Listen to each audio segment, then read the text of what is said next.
Assalamualaikum warahmatullahi wabarakatuh. Alhamdulillahirabbil alamin. Assalatu wassalamu ala rasulillahi ajma'in, amma ba'd.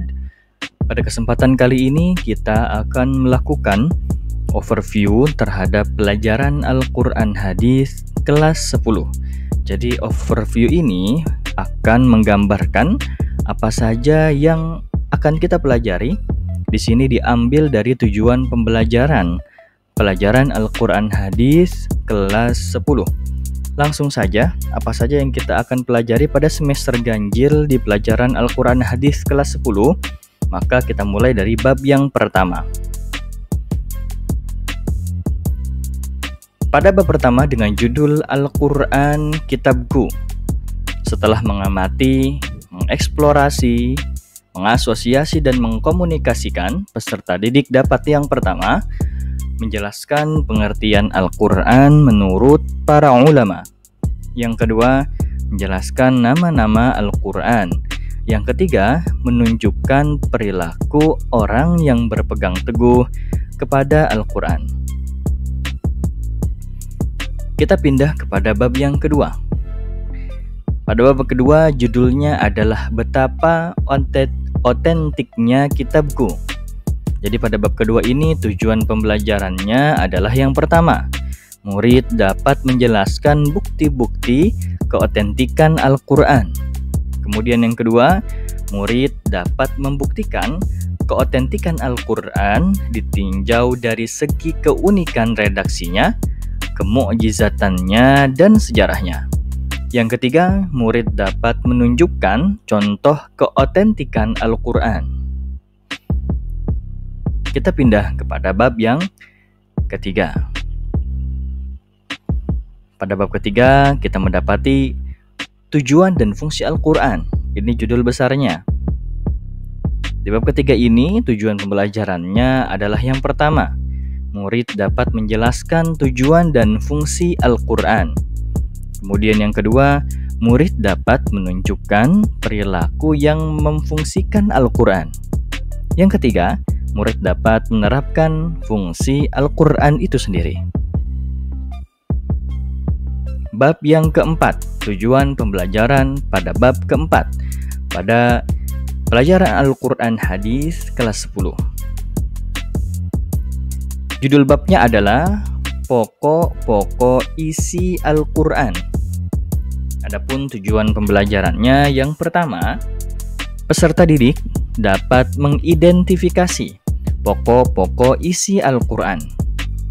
Yang kedua, peserta didik dapat menunjukkan ayat terkait dengan pokok isi Al-Quran. Dan yang ketiga, peserta didik dapat menjelaskan kandungan ayat yang terkait dengan isi pokok ajaran Al-Quran. Adapun bab yang kelima. Bab kelima ini adalah bab yang terakhir pada semester ganjil. Jadi bab keenam itu masuk di semester genap. Apa saja tujuan pembelajaran pada bab yang kelima? Kita dapat baca di sini bersama-sama. Bab 5, manusia sebagai hamba Allah dan khalifah di muka bumi. Tujuan pembelajaran yang pertama adalah murid dapat membaca Al-Quran, surat Al-Mu'minun ayat 12 sampai 14. Kemudian surat An-Nahl ayat 78 dan surat Al-Baqarah ayat 30 sampai 32, dan yang terakhir adalah surat Az-Zariyat ayat 56. Selanjutnya, jika yang awal tadi adalah membaca, yang kedua adalah menerjemahkan surat-surat yang sudah kita sebutkan di atas. Jadi selain siswa dapat membaca surat tersebut dengan bagus, dengan makharijul huruf yang baik, juga dengan hukum-hukum tajwid yang baik, siswa juga mampu menerjemahkan surat-surat tersebut. Dan yang ketiga, siswa atau murid dapat menjelaskan. Jadi yang pertama, siswa dapat membaca. Kemudian yang kedua, siswa dapat menerjemahkan, baik terjemahan secara keseluruhan atau terjemahan per kata, pada ayat-ayat yang sudah disebutkan tadi. Dan yang terakhir adalah menjelaskan isi kandungan ayat yang sudah dituliskan pada bab 5 ini, tentang manusia sebagai hamba Allah dan khalifah di muka bumi. Baik, itu yang dapat kami sampaikan mengenai overview Al-Quran Hadis kelas 10.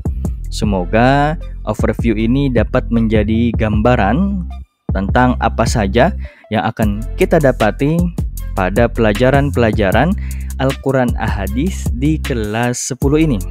Semoga kita semua tetap semangat dan dalam lindungan Allah Subhanahu wa Ta'ala. Billahi taufiq wal hidayah, wallahul muwaffiq ila aqwamit thariq. Assalamualaikum warahmatullahi wabarakatuh.